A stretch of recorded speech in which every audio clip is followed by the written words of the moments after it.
Hello everyone, ಇವತ್ತು ನಾವು cousins ಎಲ್ಲ ಸೇರಿಬಿಟ್ಟು ಫೈರ್ ಕ್ಯಾಂಪ್ ಮಾಡಿದ್ವಿ. ಫ್ಯಾಮಿಲಿ ಜೊತೆ ಫೈರ್ ಕ್ಯಾಂಪ್ ಅಂದರೆ ಸಖತ್ತಾಗಿರುತ್ತೆ. ಎಂಟರ್ಟೈನ್ಮೆಂಟಿಗೆ ಅಂತೂ ಕೊರತೆನೇ ಇರಲ್ಲ. ಅದರಲ್ಲಿ ಈ ಫೈರ್ ಕ್ಯಾಂಪಲ್ಲಿ ತುಂಬ ಇಂಪಾರ್ಟೆಂಟ್ ಅತಿಥಿಗಳಿದ್ದಾರೆ ನೋಡಿ.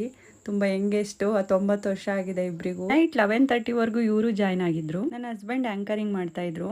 ಏನೋ ಗೇಮ್ ಆಡಿಸ್ತೀನಿ 5 ಮೆಂಬರ್ಸ್ ಬನ್ನಿ ಅಂತ ಅಂದ್ರು. ಎಲ್ಲಾನು ನೋಡಿ ಹೆಂಗ್ ಕುಣಿಸ್ತಿದ್ದಾರೆ. ನನ್ನ ಹಸ್ಬೆಂಡ್ ಹೇಳಿ ಸ್ಟೆಪ್ಪೇ ಬೇರೆ, ಇಲ್ಲಿ ಫೈನಲಿ ಕೊನೆಗೆ ಆಗಿದ್ದ ಸ್ಟೆಪ್ಪೇ ಬೇರೆ. ಒಂದು ವಿಷಯ ಒಬ್ರಿಂದ ಒಬ್ರಿಗೆ ಕನ್ವೆ ಆಗೋತ್ತಿಗೆ ಫೈನಲಿ ಅದು ಯಾವ ಸ್ಟೇಜಿಗೆ ಹೋಗುತ್ತೆ ಅಂತ ಇದ್ರು ಮೀನಿಂಗು. ನೋಡಕ್ ಫನ್ನಿ ಆದ್ರೂ ತಿಳ್ಕೊನೋ ಅಂತ topic. Next truth and Deere ಆಡಿದ್ವಿ. ಇದಂತೂ ಮಸ್ತ್ ಇತ್ತು. ನೆಕ್ಸ್ಟ್ ಕಪಲ್ ಡ್ಯಾನ್ಸ್ ಇತ್ತು. ಫಸ್ಟಿಗೆ ಅಜ್ಜ ಅಜ್ಜಿ ಡ್ಯಾನ್ಸ್ ಮಾಡಿದ್ರು, ಆಮೇಲೆ ನಮ್ ಚಿಕ್ಕತ್ತೆ ಚಿಕ್ಕ ಮಾವ ಮಾಡಿದ್ರು. ತುಂಬಾ ಚೆನ್ನಾಗಿತ್ತು. ಇವ್ರು ನೋಡಿ, ಇವ್ರೆಂತೂ ನಮ್ ಮಾಸ್ಟರ್ ಪೀಸ್ ಅಪ್ಪ ಈ ಪಾರ್ಟಿಗೆ. ಈ ತರ ಎಂಟರ್ಟೈನ್ಮೆಂಟ್ ಮಾಡೋರು ಫ್ರೆಂಡ್ಸ್ ಗ್ರೂಪ್ ಅಲ್ಲಿ, ಫ್ಯಾಮಿಲಿ ಗ್ರೂಪ್ ಅಲ್ಲಿ ಒಬ್ಬರಾದ್ರೂ ಇರ್ಲೇಬೇಕು, ಇಲ್ಲ ಪಾರ್ಟಿಗೆ ಥ್ರಿಲ್ಲೇ ಬರಲ್ಲ.